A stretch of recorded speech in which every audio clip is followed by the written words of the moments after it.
Good morning. Welcome to Morning Moments. I'm so glad that you joined us today. I have a nationally syndicated, award-winning cartoonist on the line. He's got other slashes to his name, and he may want to share some of those too. We had interviewed his son Brent Varvel, and now I get to interview the dad, Gary Varvel, great brother of the Lord. Can you tell me? Welcome to Morning Moments. Thanks for having me. It's a pleasure to be here. Tell us, what do you do and why do you do it? Well, I'm an editorial cartoonist, and the reason I do it is because it's the most effective way for me to communicate to the world. And God has given, I recognized when I was a teenager that God had given me this gift. And it's something that I've developed for the last almost 50 years. And it's been a fun way to impact people.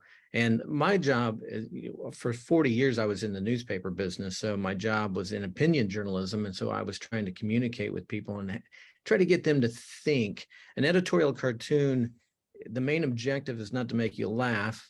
Humor is a tool that we use, but it's mostly to make you think, and maybe make you think of things that you haven't really thought of before. And obviously, my hope is that I could convert people to my conservative way of thinking. But since I have left the newspaper in 2019, I've been on more of a journey of impacting people for Christ. And so I have a newsletter you can sign up for at garyvarvel.com. And in the newsletter, then I also show my cartoons, which I draw at least 4 or 5 a week for my syndicate, Creators Syndicate. And that goes out to 100 newspapers around the country.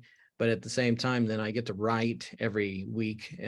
So I have a free version. You can sign up for free. That comes out on Wednesday. And I view the world through a biblical lens. And so I'll a lot of times use scripture. I see things happening like in the world. Like, for instance, the world's gotten really crazy. I don't know if you've noticed that, Andy. And it sounds more and more like what Paul described in 2 Timothy chapter 3.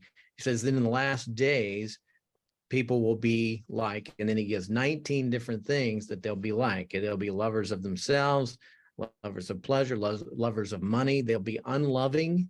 And because they don't love, and also unforgiving. And I find that a lot today, especially with the cancel culture. And so I draw about those kinds of things. I write about those kinds of things. And I get people who don't like what I have to say. Anytime you're expressing opinions, strong opinions, you're going to offend some people. But Jesus said that they're going to hate you because they hated me first, right? So you're in good company if people don't like you. In fact, if everybody likes you, you're doing something wrong. Yeah, one of my favorite sayings, if you and me agreed on everything, one of us wouldn't be necessary. Yeah. Yeah. So, but we do get this controversy that takes place when you make a stand. And Jesus himself, his worst critics were the religious folks. Sure, absolutely, yeah. And then what did he call them? I did a cartoon this past week. Somebody said this is very unchrist-like. I said, oh, really? Because I had like the angel of death in this, and it was an abortion cartoon. And so I quoted what Jesus had to say when he was talking to the Pharisees, and he says, you are of your father, the devil. He was a murderer from the beginning. Now, that's pretty strong words. But he was absolutely right, because what did they do? They ended up murdering him. And so Jesus said some pretty strong things, and I think that that's kind of the job he's given me. In fact, God has given different people different kinds of ministry. Right. And I know that I have some friends who they're in ministry, and their job, it seems like, is more to love people. I'm the bad cop who has to tell people, hey, you're a sinner. And unless you repent, you're in big trouble. And so I tend to come at things that way. And I'm commenting on the culture. And obviously, this is not our home. I mean, our home is with the Lord. But while we're here, we need to stand up. One of the things I write a lot about in my newsletter is how far America has fallen from what the founders intended in the beginning. And I use a lot of their quotes. And last year I did a series called 7 Men Who Ruled the World from the Grave. And it was based on a book by Dave Breeze, who wrote that in 1990. He passed away in the early 2000s, but the 7 men who ruled the world from the grave are Charles Darwin, Karl Marx, John Dewey, who ruined the public school system, Soren Kierkegaard, John Maynard Keynes, and Sigmund Freud. I mean, so these men, even though they've been dead, and they were all born in the 1800s, since they've been gone, but their philosophies continue to rule our educational systems, governments, and that's why we are drifting so far away from what we had intended, because we're getting farther away from a biblical standard that the America was certainly founded on. And as we have forgotten God and left God out, then we've been shifting. So those are some of the things that I feel like God has given me a ministry to, and I speak to people about. It's I think the world, and especially the church, has been very distracted from the call that God has to save the world, to Right. the Great Commission, and we can get so distracted by that. We fail to realize that we're supposed to point people to the cross and Right. to the redemption power of God, rather than Yeah. it's just amazing what this culture has gone to. And I don't Well, think and I'm along with what you're saying there. Ray Comfort's ministry affected me a long time ago. I read his book, Hell's Best Kept Secret, and the best kept secret is that you're, okay, you're a sinner, but you're not the bad sinner. I mean, you're a good person. Actually, there are no good people. We're all sinners. We've all broken God's law. And if we're standing in judgment before a holy God, we're all in bad trouble. And a lot of people don't think they're in trouble. They think I'm a good person. I haven't killed anybody. And they're judging by a wrong standard. And if you go through life that way, then you don't think you need Jesus Christ. Yeah. You don't even know that's all about. And so that has impacted my ministry. That was why my son and I, Brett and I, wrote The Board together, and then later on The War Within, is because we wanted to kind of show people what's going on the inside of them.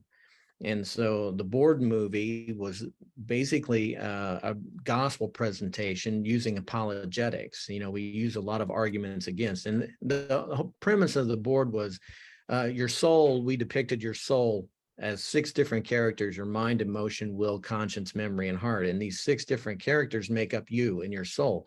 And so we have an argument going on within this, what we showed like a boardroom, but it was actually inside this person. And then in The War Within, we continued that and expanded it into a full-length feature film in which we showed the real war that's taking place inside of you. And then we show the power of God that changes everything. And and we've had responses from people who say, that I will be in heaven because you guys made this film. Yeah. And I tell you what, Andy, there's no greater thing. I mean, I've never drawn a cartoon that people said, oh, because you drew this cartoon, I'm going to be in heaven, because you showed me my need and how Christ fulfills that need.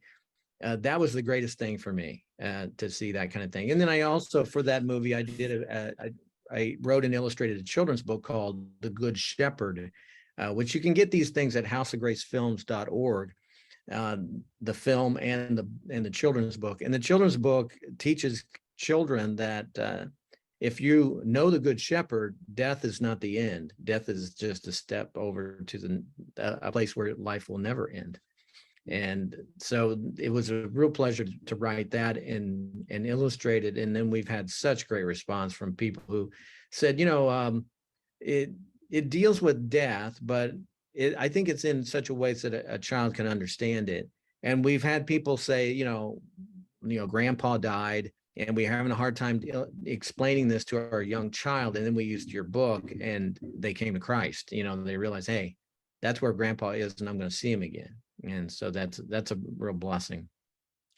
It's amazing how the work that you do, either the written word or the cartoon or the illustration, or the movie, it's something that's sustained and can be passed on, and you Mhm. never will know the No. impact it has and who will ever see it. And That that that is the power of the pen, and it was something that I got hooked on when I was in high school, that I could see that it had an impact with people. And so it was something that I've developed over the years. And then I actually, when I was in high school, I made 2 short films, but I didn't think I could make a living doing it, and so cartooning was the thing that I saw the possibility of making a career out of. So that was where I focused on. And then interesting enough, my 2 sons, Brett and Drew, both became filmmakers, and so we've been able to do a lot of stuff together over the years. I tell you, there's no greater thing for a father to work with his sons.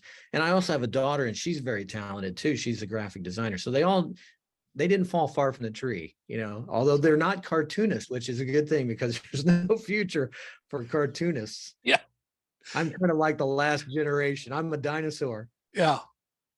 Well, you can see his work by those websites. We're going to put those websites down below, depending on where you're going to see this interview on Facebook or YouTube. You're going to see down below in the descriptions and the different places where you could click on. You could always look them up on Google and do the search and do the websites that we're talking about. Uh, Look them up, check those films out, look at the books, look at the things that's happening with them. But more important than that, I want you to pray for not only Gary, but pray for his whole family, Thank because you. they have a collective work together that's going to be doing, has done, and will be doing great and mighty things for God. They need your prayer and you need the practice. So pray for them that God would really use them. Any closing thoughts as we go, Gary? Well, I think of like Ephesians 2:10. One of the versions says, "We are God's masterpiece." I like that because being an artist, I like that. We're God's masterpiece, created in Christ Jesus to do good works which He prepared in advance for us to do. And I think that I try to teach my kids when they were young that God has a purpose for your life. He's given you certain gifts. And then as their father, my job was to try to figure out where are they strong. I'll tell you a real quick story. My youngest son, when he was 16, I said, "Hey, just curious, are you thinking about a career, something that you might like to do?" And because I was 17 when I knew what I wanted to do. And he said, "I'm thinking music." I said, "Really?" I said, "I'm fascinated by that answer because we have to tell you to practice your saxophone."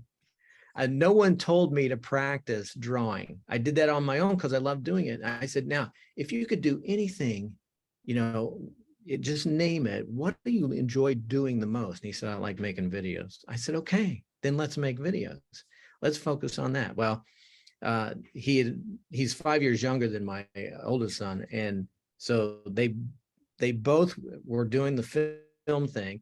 They both as high schoolers won these competitions for video, and then they both went to Ball State University. They both won the David Letterman Scholarship twice, and they're both Emmy Award winners.